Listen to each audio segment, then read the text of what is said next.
Hello and welcome to the Connected Community Podcast. Today, my episode is with Dr. Gerardo Sandoval Isaac, who is an OBGYN surgeon in Mexico, and he is the leading expert on Bufo Toad Medicine. He's written multiple books about this topic. He has been working with plant medicine since he was a young teenager. He is so knowledgeable about this, and he breaks it down in such an easy to digest way. And I couldn't be more excited to have him as a guest. I feel so honored to have him, and I hope to do several more episodes with him. But today we talk about Bufo, what it is, the toad medicine, how to source it ethically, what the experience is like, and so much more. I hope you'll enjoy the episode. And please, if you do, give us a like, a share, and a subscribe. Even more gratitude if you leave a comment and a review. And I want to thank you so much for being here today. Enjoy.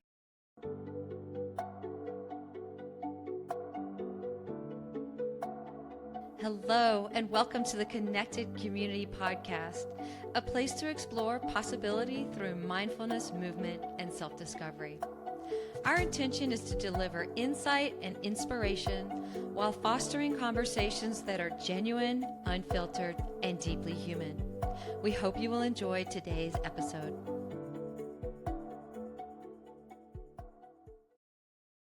Hi, Dr. Gerry. Welcome to the Connected Community Podcast. Hi, Nikki. Thank you for having me. It's an honor. It's an honor to chat with you. I'm so excited to talk to you today about Bufo. And I feel like I've reached out to a couple people about this topic before, and I felt like with those people that they weren't speaking my language. And I've seen some of your recordings, and you've written 3 books on Bufo, and so you're super skilled. And I feel like you are able to break it down in a way that's so easily digestible for somebody that has no knowledge of it. Thank you. Thank you for Yeah. So, can we just start by what is Bufo? Well, Bufo refers to the venom of Incilius alvarius, formerly known as Bufo alvarius. This is the Sonoran desert toad, out of which its venom glands we extract this powerful medicine that has changed humanity in so many ways. So when we refer to Bufo, we're referring to the venom derived from the Sonoran desert toad. Okay. And then how do they extract the venom from the toad? I know that like being ethically sourced is super important to you. And so I want people to understand the process around it. Yeah, it is vital not to stress the animal. And of course, you don't even have to hurt the animal to extract the medicine. So I basically very gently squeeze the venom glands in order for the medicine to be released. And then I place this medicine on a glass surface and wait for it to be fully evaporated. And that's it. You don't need no admixtures. You don't need to do synthesizing or extraction. It's ready to be used, basically. Yeah. Mm-hmm. And then how would somebody ingest Bufo? It has to be strictly vaporized. Okay. That's the best way of intake. Back in the days, old school pioneers even recommended to take it finely powered intraanally, which I found it to be a bit aggressive. Yeah. And I was like, wow, like, is this for real? But no, the actual and the best way to intake this medicine is vaporizing the medicine. So you place the venom or the medicine in a pipe, and then you raise the temperature with a high torch device, and then you inhale the fumes. You hold them for as long as you can. I recommend 7-8 seconds. And Yeah. that's it. You're in. You're in. Is it possible to overdose on it? Well, if we're talking about like adverse effects, no, not really. This is a pretty safe medicine. But if you exceed the amount regarding to your brain receptors that are absorbing the medicine, if you take more than you're supposed to take, then the brain goes into a neuroprotective mechanism which basically delivers like amnesia. You won't be able to remember anything. So Yeah. it'll act if you take too much, it'll act as a strong anesthetic, which is not the purpose and not the intention, right? Yeah. But it's pretty safe. I mean, you cannot die. You cannot die from this medicine for sure. And you are in Mexico. I know your main profession is you're an OBGYN surgeon. That is correct. And I'm in the US. And from what I understand, that it is It is not illegal. Yes, that is correct. It is legal in this country. And Yeah. yeah, Okay, that's perfect. awesome. And so what is the desired effect? Why would somebody want to do Bufo? Well, lately it's more about putting out there the topics of non-duality, spiritualism, getting to know the nature of reality of God, experiencing God within the self. All of these are basically the main reasons why people reach out to Bufo. It's been now definitely accepted that Bufo is one of the strongest medicines available for us, uh, that delivers the strongest experience a human being can have in this lifetime. And it's pretty much about exercising dying, Hmm. because the experience itself will also deliver ego death, full ego death. So that can be pretty powerful and life changing process to go through. But yeah, basically, people that are undergoing spiritual exploration, or people like there's also very specific medical uses for this medicine. For example, people who are struggling with drug addiction, with depression, with trauma, you know, Hmm. any sort of trauma, they benefit from it a lot for sure.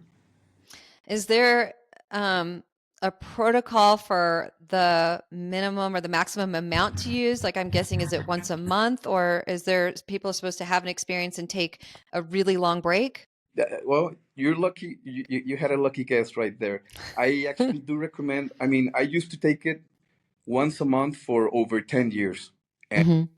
it worked for me beautifully because at the end, I realized that that's how long it would last, the glittering effect of the experience, so to speak. After a month, it would be completely gone. And I would like start looking backwards or downwards.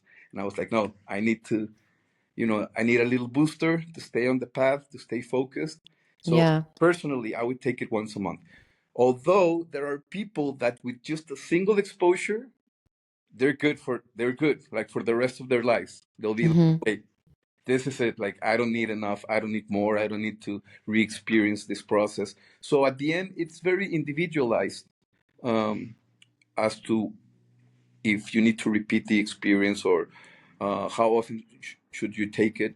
I must say that it's a pretty safe medicine. Like I've met people who take it every day, My gosh. yeah, or even more than once a day, and so it depends, yeah, on the intention, the purpose of why are you taking this medicine, the level of surrendering also to the experience.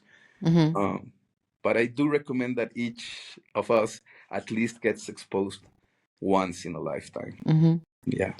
So when you take Bufo, what actually happens like physiologically to your body, psychologically, neurologically? Do you know what is happening within the body? Of course, of course. Thanks to all these new high technology devices such as electroencephalograms, CAT scans, MRIs, we know exactly where the medicine goes in like which areas of the brain. And it's Hmm. quite fascinating because, well, of course, it's absorbed via the lungs, through the lungs, it goes to the bloodstream, and from there it goes to the brain. And very specific parts of the brain that have these receptors, they're called the serotonin receptors. So there's like three different receptors that are serotonin-like compounds. So they activate these receptors and they induce that this experience. In a nutshell, this experience is going to produce a huge theta wave. The on the when we're sleeping, we're like on alpha, beta waves. So this is a huge theta wave, and we see this pattern with people who are in deep meditation or in deep trance. Yeah. So I think that's like fascinating. And of course, mentally speaking, your whole reality, it's as if you're being fired through a cannonball and exploding or imploding and just being dissolved completely. At the end, this dissolution process eventually makes you feel that you're connected to everything. Like you get super connected with the whole universe in ways that are just not possibly done, in normal reality. Yeah. Yeah. Interesting. So it can be very powerful as well. And so when you were talking, I know people are going to have this question when you're talking about the ego death. Mm. And so if somebody experiences that, why would they need to visit the medicine over and over again? Well, the main pattern that I saw that people reaching out to the experience again was because they didn't fully surrender to the process. And Hmm. this is a very imperative response that one must do because, I would say that a high percentage of people are control freaks. We want to control everything: the environment, the music, the everything that surrounds us. We don't want to exit our bubble of safety. But with Yeah. this experience, there's no control. I mean, you could control it to a degree, but it's just going to be a very tiring process because it's like you're going to be hitting the brake pedal and nothing's stopping the experience. So eventually you're going to get tired, you're going to surrender, and then boom, you're going to have the process. And then of course you're going to realize once you're back that, oh, I didn't trust myself, I didn't trust Yeah. the medicine, Uh-huh. I hit the brake pedal and I shouldn't have. So maybe I should go again, and this time just fully stepping into the back seat and letting Bufo take the wheel. you Mm-hmm. so that's the main pattern of why people repeat the experience. Others, of course, find it so life changing to be face to face with Source, with God, with God energy, with that it's like I want to go again. Like, Mm-hmm. Right. and of course, there's a degree of contraction upon the first exposure. I've always seen people like when they go again, they expand way more than the first time. Because you don't know Yeah. what to expect on the first time, right? You don't know how it's going to start. You don't know when it's going to hit you or how it's going to hit you. So Mm-hmm. I would say that. Yeah. And then I'm imagining that when you're in the experience that you completely lose the essence of time. So Yeah. it could feel like you're in there for days and weeks or maybe minutes. Like what Yeah. is that experience of time? Yes. Yes, of course. There's non-temporality, so it could be as fast as a blink of an eye, or it can feel like eons. So, but again, it's because we're trying to control the length of the experience in regards to time. There's no time. You're it. You're there, and that's, Hmm. I think, something really magical and unique. Yeah. And so I would love for you to share your experience of an ego death. Well, I can actually, I'm going to share you guys my first, because I wrote it down the first time I did Toad. Yeah. And just reading it just basically launches me there. I wasn't expecting it to begin with. Like, I wasn't expecting to have the experience. I was in my medical office in the mountains in a beautiful village in southern Mexico, which is very famous for the ingestion of sacred mushrooms. So a lot of magic mushrooms grow in that area.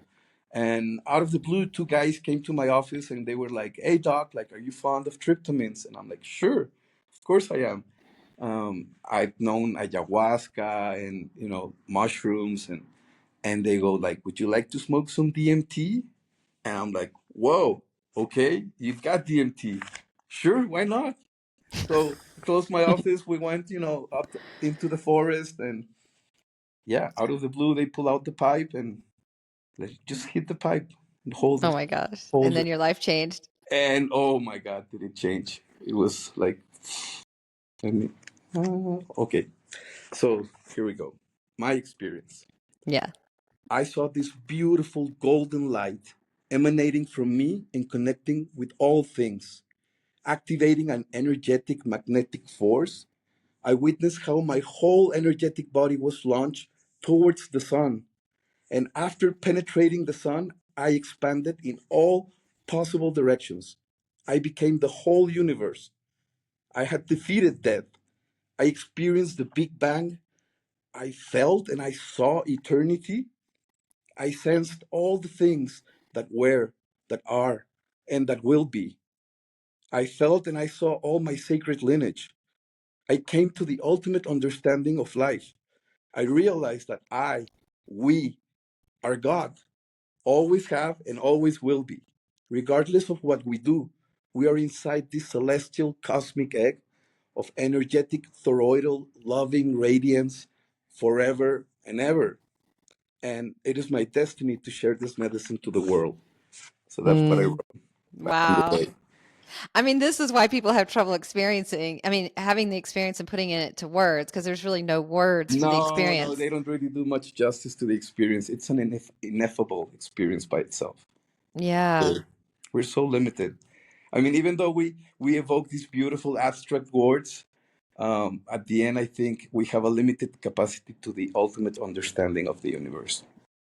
So that whole experience that you had that first time, was it all beautiful, or was there any darkness in it? No darkness. It was just full of light and love. So much that when I came back, I was like, wow. Like, it felt like I had died. Like, actually coming back to baseline and to that place in the forest, I was like, wow, I'm so lucky. I'm back. It's almost as if God spat me back into the earth.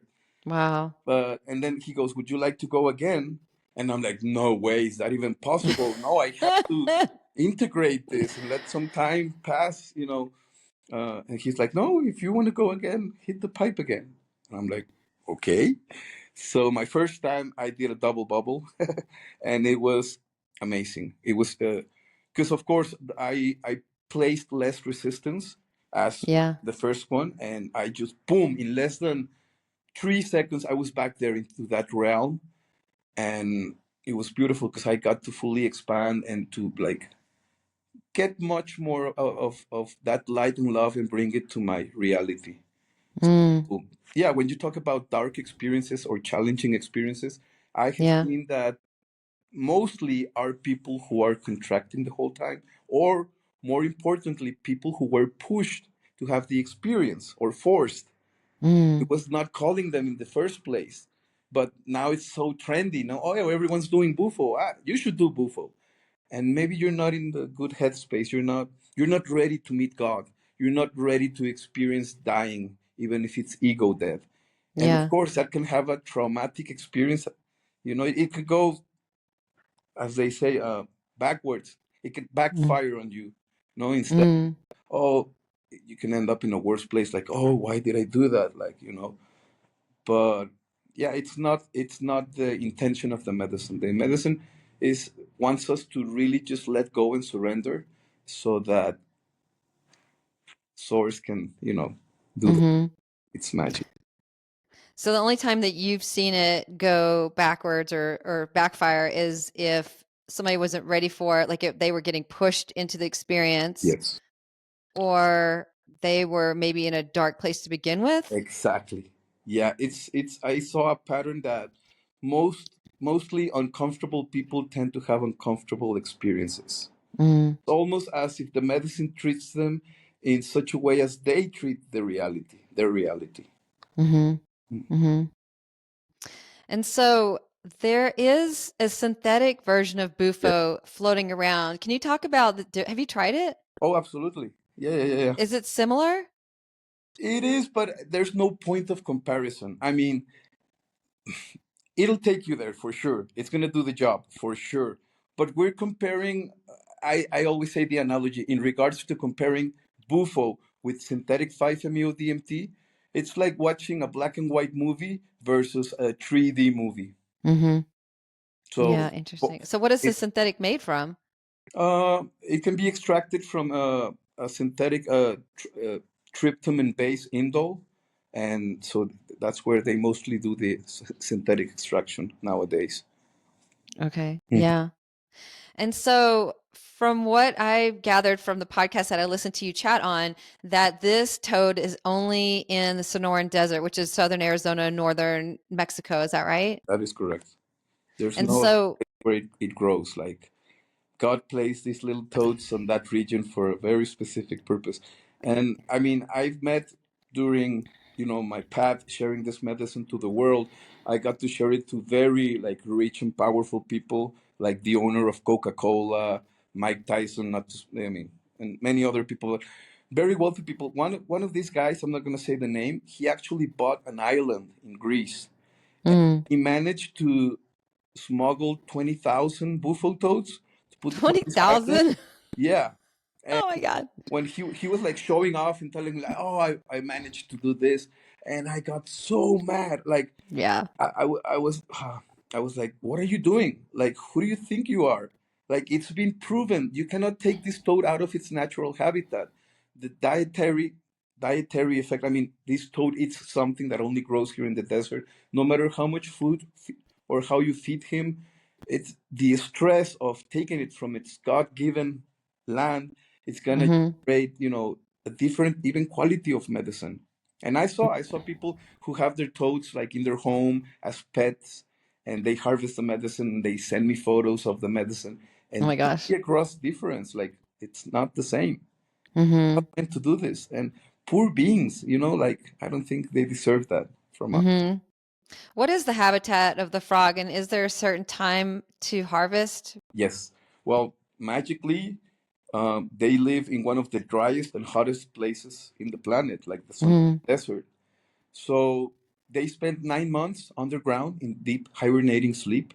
And Mm-hmm. not until the monsoon season arrives in mid-July, August, that through the thunder and lightning, they wake up. And we have a very brief window of around 2 or 3 months where you can access these beings and extract the medicine. But yeah, Mm-hmm. an That amphibious being that lives in the desert. That's Yeah. Well, that makes sense why somebody couldn't take them out of that habitat because they're hibernating for 9 months. Yeah, right. interesting. I didn't know that toads did that. Hmm. Or do other toads do that? Not that I'm aware of. Mm-mm. Yeah, that's so weird. Okay. Um, and so how is it extracted? So you push on the gland. Yeah, just like a pimple. Just push Yeah, it back. okay. It squirts Interesting. out.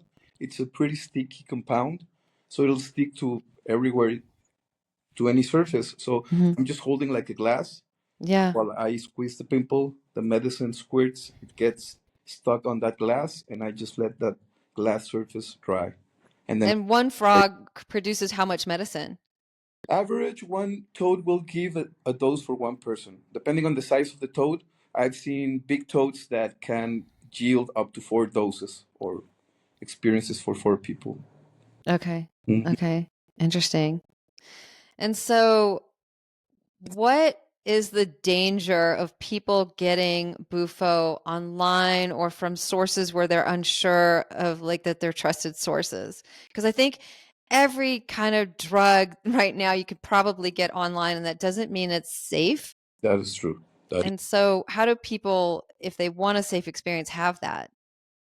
well, they should know where their medicine comes from in the first place. They should not buy it online. Sadly, nowadays, I have to inform that the Mexican drug cartel has now its spoon on this plate, so to speak. So now Mm-hmm. aiming to control the toad medicine market. I even saw that they're being like close to where I have my Bufo ranch. They're harvesting like all toads. They don't care if it's Bufo or if it's the another frog. They're mixing all of these venoms in the same spot. So of course there's gonna be like adverse effects. Uh, Yeah. Recently I heard of someone dying from this experience, and I was pretty sure that it was a polluted medicine, that it was, not exclusively from Bufo alvarius, but it had Mm-hmm. venom from other toads or frogs, which conditioned that heart arrest on that person Yeah. specifically. Um, they're also cutting the medicine with sugar, Mm-hmm. and you can see it because when you burn it, you have this smell, or you see this reaction from it. So it's Yeah. sad. And don't support these people. Like, don't Yeah. don't buy medicine from the internet. Mm-hmm. Know where your source is coming from. The Seris are doing a beautiful work, also the Yaqui tribe.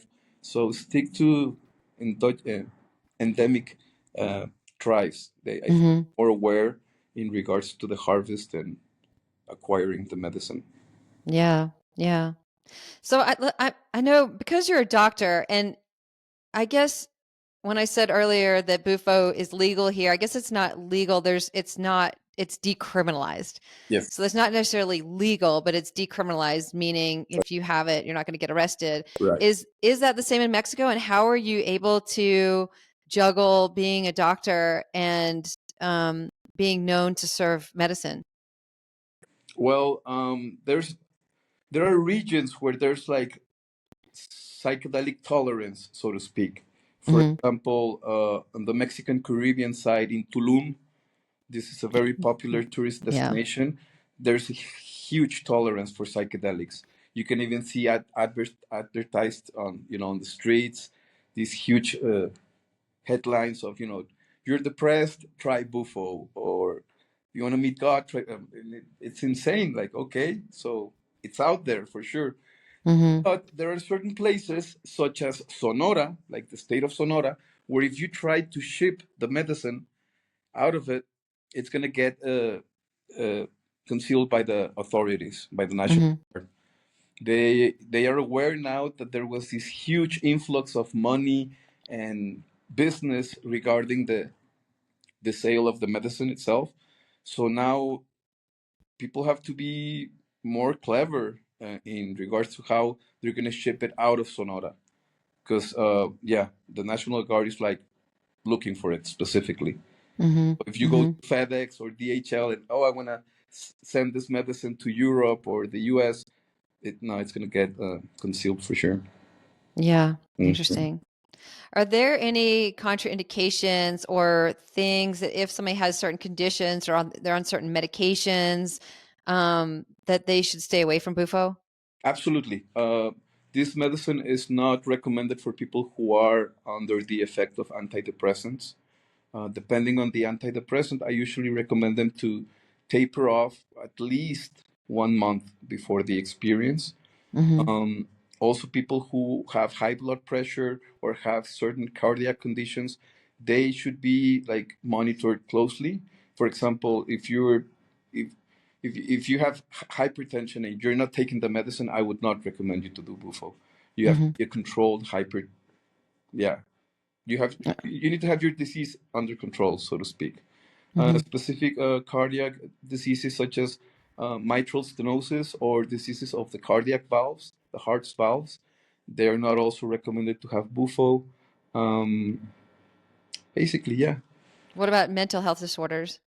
Okay, mentally speaking, yeah, of course. I would not recommend people with schizophrenia or schizophrenic diseases to have exposure to this medicine. They could end up in a worse place than before their baseline disease, for sure.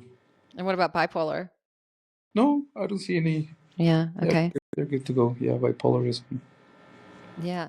So next month I'm doing a 10-day Cambo training with a practitioner here who I think it's one of the most comprehensive trainings in the world. And when I was reading the contraindications, one of them was Bufo, and so you're not supposed to do Cambo until you're cleared 6 weeks from a Bufo experience. Wow. Do you know about he was saying the reason for that is because it can throw you back into a Bufo Oh, I can see. psychedelic experience. Yeah, for sure. I can easily see that happening. 10 years ago, it became so trendy to do something called Cambufo.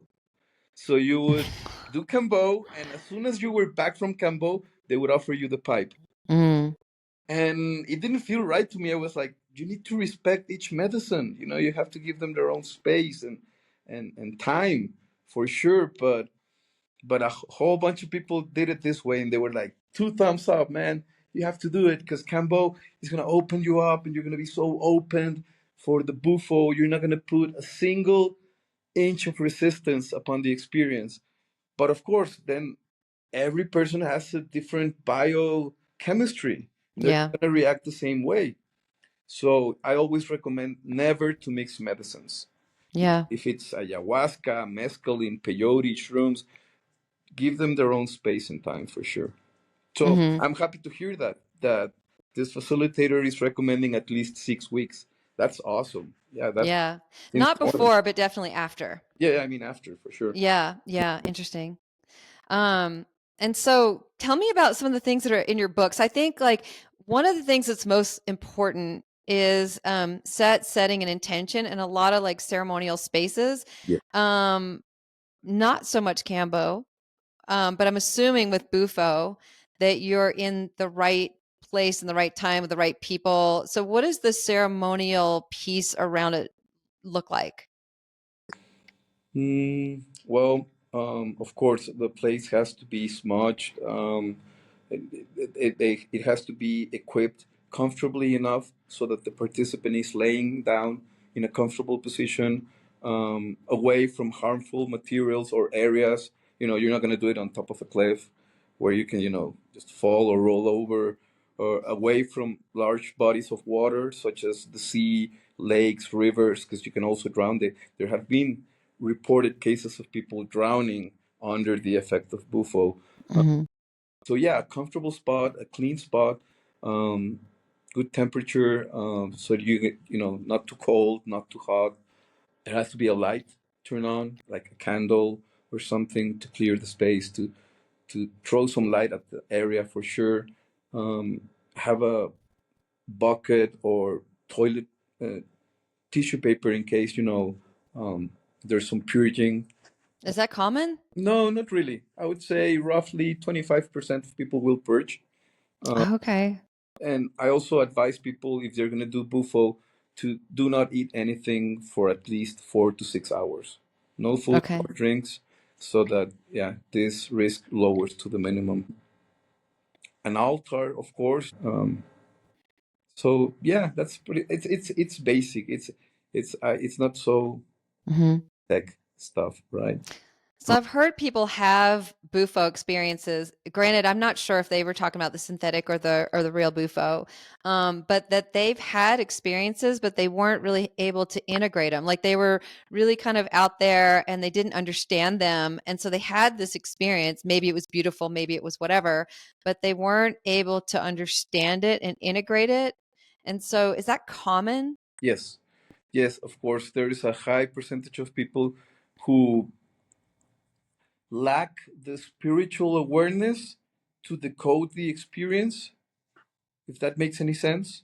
Yeah. Some people have a high acquired spiritual intelligence, and they are going to recognize the light, they're going to feel the love, and they're going to be completely aware of where they're at.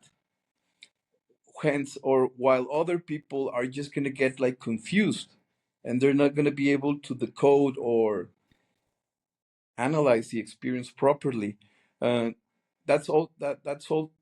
That also puts me in a position where the facilitator has this responsibility to help the participant to expand to its fullest.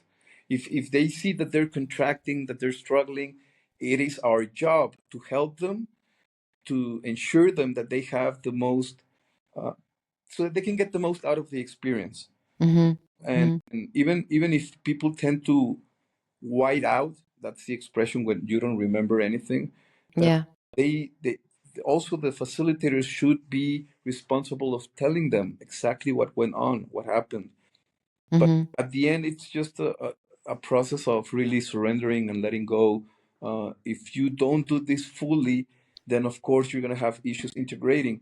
And of course, it also depends on your background, like what you're living before you did Bufo. Because, like, for example, I had participants who were they were not satisfied with the job they had, with the life they had, with their marriage.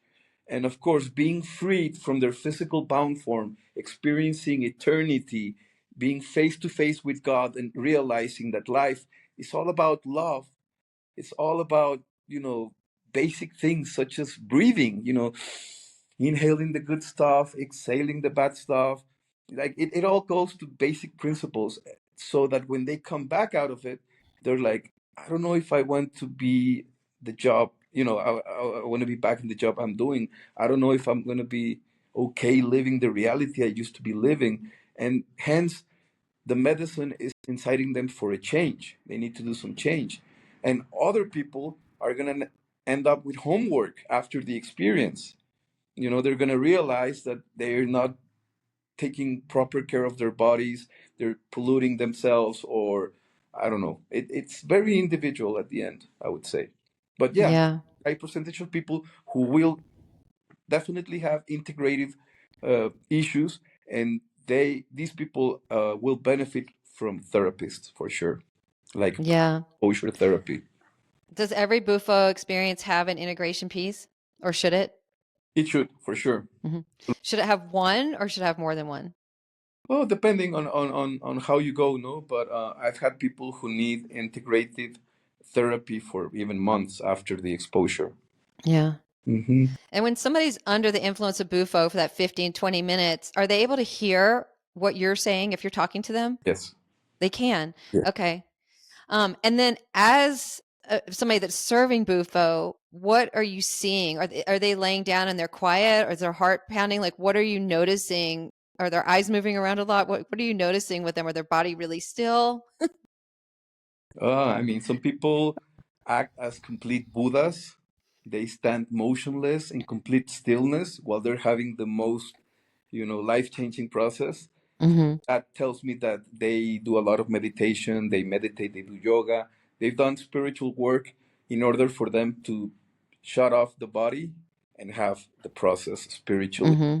speaking. Yeah. Others are gonna get, yeah, almost like a tsunami is gonna hit them. They're gonna be rolling and screaming and yelling. Um, so Oh, yeah, interesting. Okay. some people will, uh, yeah, some people take this attitude of like turning into animals, like birds or bears, or they will growl, or it's very interesting to see how each person reacts on this reality. But I do know that what they're going through has no relationship to, to the room, to the space. Uh, Right. Right. yeah. And if they have that amnesia experience, what are you noticing? Does it vary, or are they just completely still and out of it? Oh, it makes no difference. They could either be still, or they could be, rolling and screaming, and they will, once they're back, they would be like, what happened? Almost like waking up from a dream. Mm-hmm. You're like, what? Interesting. You don't remember puking your guts out and almost like tearing my shirt? No. Uh, okay. So you had too much, brother. Oh my Get gosh. down. Yeah. What are some other things in your books? I would love for you to talk about. Well, we haven't even mentioned that Bufo is called the God molecule. Yeah. So, who coined it? That term? That term was coined by, well, he wrote the book Pharmacopoeia, uh, Okay. but he was the first guy who coined the term entheogen, and that 5-MeO-DMT should be the God molecule. And it was not later until Nick Sand said, well, DMT should be the spirit molecule, which of course Rick Strassman published the book in with this title, DMT, the spirit molecule. Mm-hmm. Well, if DMT is the spirit molecule, then 5-MeO-DMT should be the God molecule due to its Mm. eugenic properties, no, due to its property to evoke God within the self. Mm. And it's funny because that was not my original title. Like the editor changed the title to the God molecule. That was a smart move. What was your the, original title? the original title was Bufo Alvarius and the Entheogenic Experience. Oh yeah, the God molecule is more captivating. So yeah, Uh-huh. worked way. And then, so what is that book about? Because your books are different, right? Yes, So what yes. are they? What So are the Buf- premise of the books? yeah, so the first book is called The God Molecule. Then the second book was my version of it. Well, The God Molecule, basically, it's my autobiography of how I encountered the medicine, what was my spiritual background before and after Bufo, and what I saw in applying the medicine to over 1,000 participants. Oh my gosh. It was not until I shared this medicine to more than 1,000 people that I wrote the book. Mm. That's the God Molecule. And then I wrote Bufo Alvarius and the Antigenic Experience that There you go. published, You got that one out.